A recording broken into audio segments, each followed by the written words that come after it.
Welcome to my channel, where the scariest stories come to life. Before we dive into today's chilling tale, make sure to hit the subscribe button and turn on notifications, so you never miss a story. Now, let's get into the horror. Back when I was a sophomore in high school, my family moved to a new city. We still lived in the same state, but we were about 2 hours away from where we used to live. Due to my mother changing jobs, I liked the move because we were now in an area with more things to do. Before, we had lived more out in the country. However, what I didn't like was that I didn't know anybody in the area, and I didn't really have any friends. I would also have to change schools and go to a different high school than I did my freshman year. My old school only had about 50 kids in each grade, while my new school had about 200 when I started. Most people there seemed nice, but I didn't really make any good friends. About the second week of school, there was a kid who I'm just going to call Joe for this story. Joe was also new to the school. We had gym class together, and we became friends because we were partners in a gym game that we played. We also had our 5th hour class together, and he quickly became my best friend. Most days, we would talk whenever we got the chance. We would work on homework together during class if the teacher gave us time, things like that. We also ate at the same lunch table. A few weeks went by, and I started making some new friends, but I still considered Joe to be my best friend. Joe had sort of long brown hair, glasses, and was of average height. He was pretty nice for the most part, but occasionally he would say or do some weird things. He and I didn't have much in common at all, other than being new students at the school and having 2 classes together. Most of our interests were different. I would say that we mostly just talked about school and basic stuff. One time, Joe said we should hang out after school, and I told him sure. I gave him my address, and he was going to come over after school that Friday. This was probably about a month into the school year. When Friday arrived, I asked Joe if he was still coming over after school that day. He told me no. He said he couldn't anymore because he had forgotten about something else he had going on. He said maybe next week. I wasn't that disappointed and figured I would just do what I usually did on Friday nights anyway, which was play video games. That day, I went home and did just that. I took some breaks to eat and do other things, but luckily I didn't have much homework to do at all that weekend. I stayed up kind of late, which I usually did on weekends. I went to bed probably around 1 o'clock in the morning after I got really sleepy. My house was a 1-story home. My bedroom was on the front side of the house. My brother's bedroom was next to mine, and my parents' room was across the hallway, next to the bathroom. After I fell asleep, I woke up to the sound of some noise in my room. I was really disoriented at first because I must have been sleeping deeply. After hearing another noise, I sat up in my bed to see what was going on. The room was mostly dark, like when I had fallen asleep, except for my TV screen in the corner of the room. But there was another light coming from my window. I looked over and realized my window was open. Normally, I kept drapes covering the window when I slept, but they were partly moved to the side, and I could see that my window had been slid up. I then looked at the floor beneath the window and saw a figure there. When I saw it, I jumped back in my bed. That's when the figure stood up. It was Joe. I said nothing, probably because I was so shocked.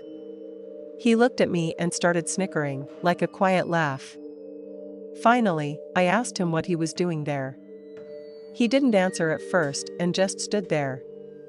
Then he said nothing. I really didn't know what to say. I guess I was trying to figure out which of the thousands of questions running through my mind I should ask first, but my brain was still a little foggy. Before I got the chance, Joe moved back over to the window, jumped outside, and shut the window on his way out. I was now wide awake. I went to the window and looked outside. I just barely saw Joe walking away down the street. He must have gotten in easily because I typically slept with my window open just a crack. But why would he even come to my house? I looked at the clock, and it was almost 4 o'clock in the morning. It took me a little while, but eventually, I was able to fall back asleep. When Monday came, I planned to ask Joe what that was all about, but Joe wasn't at school. In fact, I didn't see Joe for the rest of the semester. I saw him the next semester in the hallway a couple of times, but I didn't get the chance to talk to him. After that school year, he must have changed schools again because I never saw him after that. In recent years, I've tried to look Joe up on social media but haven't been able to find him. He has a fairly common name, and I don't know exactly what he would look like now or where he is. I think he was probably going to try and steal something from me that night, but I caught him in the act. My name is Sophie, and this happened several years ago when I was in college. I attended a very large university in the United States. College had quite a few students, and in most places you went throughout campus, you'd see many different people. During my first couple of years at college, I made quite a few friends and would hang out with them all the time. However, most of my college friends were not in the same major as me and weren't in my classes. My classes were also very large, with over 100 people in them. During the beginning of my junior year, I was sitting next to a girl named Jordan in one of my classes. She introduced herself to me on the first day after I sat down. We were both sitting in the back because we had only arrived a few moments before class started, and most of the seats were already taken. The next day, we both sat in the same spots again. Over time, we spoke more and more and soon became good friends. We both had the same major, and Jordan told me that she had transferred from another university. As the semester went on, we started studying for our classes together in the library occasionally, and eventually, we hung out at each other's places. I lived in a house with 2 roommates, and Jordan had her own 1-bedroom apartment just off campus. One day, Jordan texted me after class and asked if I wanted to study later that night. I said yes, because we had a big test coming up. Jordan told me she had an off-campus job at a shoe store and asked if I could pick her up because her car was having problems, and she had to walk to work that day. It wasn't a problem for me, and she gave me the address, which was roughly 5 minutes away from my house. Jordan said she got off at 9 p.m., so I drove there and waited. I parked on the side of the street across from the store. It was a quieter side of town, and the shoe store seemed like a place nobody went to. I wondered why and how Jordan had gotten a job there. It was next to a couple of other businesses, and I don't remember exactly what they were, but they weren't very popular. Across the street from them was a wildlife park. I couldn't park directly across the street, so I had to parallel park a little ways down. I texted her that I was there and waited for a response. It was only 8:55, so I wasn't surprised when she didn't respond for the first couple of minutes. Then 9 o'clock came and went, and there was still no response from Jordan. As I was sitting there waiting, suddenly, I saw a man in front of my car. He must have walked out from the wooded area next to the street, which was creepy in itself. The man walked right up to my window and signaled for me to roll it down. I did, and he leaned in, asking if he could have a ride. This guy already gave me the creeps. He had seemingly just emerged from the woods, and I had no clue who he was. He was wearing a sweatshirt, jeans, and a beanie. Then he said he was going to need to get inside my car or something like that. He started to reach inside. I followed my instincts, put the car into drive, and sped out of there. The guy yelled a few things as I left, but I have no idea what they were. I drove to the next street, and my heart was racing. It wasn't until my phone started ringing that I remembered about Jordan. I hadn't even picked her up yet. I answered the phone, and it was Jordan. She asked where I had gone and said she was outside looking for me. I told her what had happened and said I was on my way back. I was now worried about Jordan. If there was some guy trying to get into my car, I feared Jordan might be in danger. I drove back around the block to the street where the shoe store was. When I got there, the street was quiet and seemingly empty, except for a few cars parked on the side of the road. I didn't see the man, which was a relief. I parked where I had been before, but I was very nervous. As soon as I parked, I called Jordan to tell her I was there. She answered and told me she was crossing the street, and I saw her up ahead. I was really glad to see her. She walked to my car, opened the passenger door, and got halfway inside before saying she had forgotten something. She quickly left the car and went to the rear of my vehicle, leaving the door wide open. I leaned over to ask her what she was doing, but just then, the man appeared again. He came from the back of my car and entered through the open door. I tried to put the car into drive again, but he grabbed my wrist. With my other hand, I opened my driver's door. We struggled for a few seconds as the man tried to grab me. I managed to make it outside my door, and when I did, I ran across the street. The man followed after me. All the businesses and stores on that side of the street were closed, and I had to run all the way down the sidewalk. I got around the corner and could hear the man was still behind me. When I made it around the corner, I ran behind one of the buildings into an alleyway and hid there. I don't think he knew where I went, and he seemed to walk around the area for a bit before turning back. I stayed hidden behind a dumpster and called the police. I then called Jordan, but she didn't answer, and I was really worried about her. I left my hiding spot and went back to the street.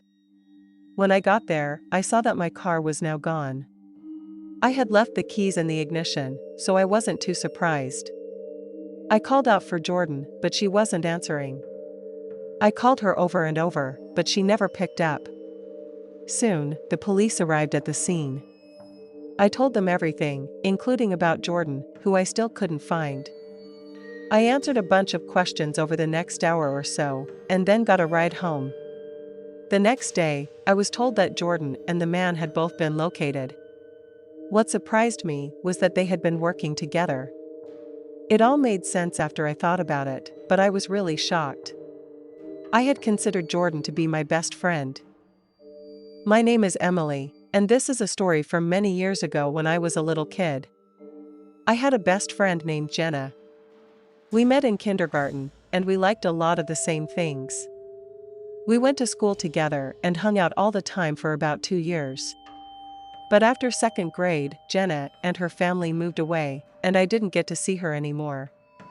Being young, we didn't stay in touch, and over the years, I made new friends. I would occasionally think about Jenna and wonder how she was doing, but with time, those memories faded. Fast forward to about a year ago, out of nowhere, I received a friend request on Facebook from Jenna. At first, I didn't recognize her name, but then it clicked, it was the same Jenna from my childhood. I couldn't believe she had found me after all those years.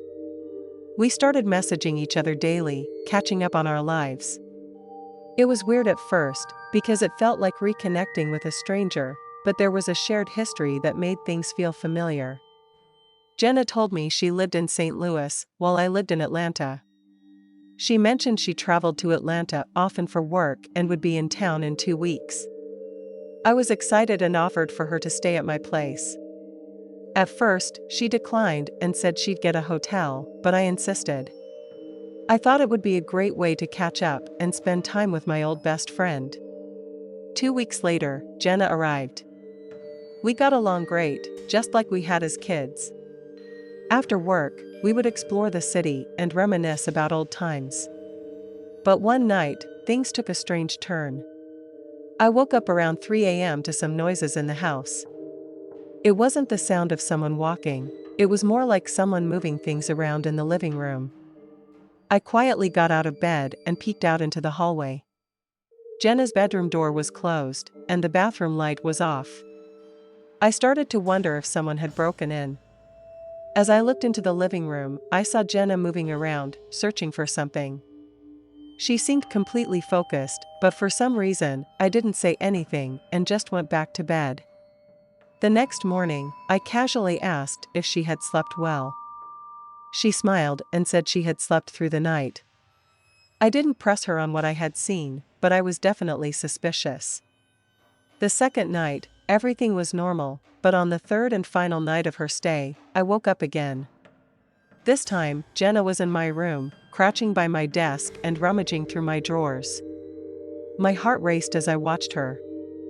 I wanted to confront her, but I froze. After a few moments, I gathered the courage to sit up and ask, "Jenna, what are you doing?" She looked startled, stood up quickly, and without saying a word, left my room. I heard her go back into the guest bedroom, then minutes later, she walked out of the house and drove away. I tried calling her, but she didn't pick up. The next morning, I discovered she had blocked my number and deleted me on Facebook. To make matters worse, I found that several of my belongings were missing. Jenna had stolen from me. Looking back, I can't believe I let someone I hadn't seen in so long stay with me. I have no idea how she found me or why she did that, but it's a mistake I won't forget.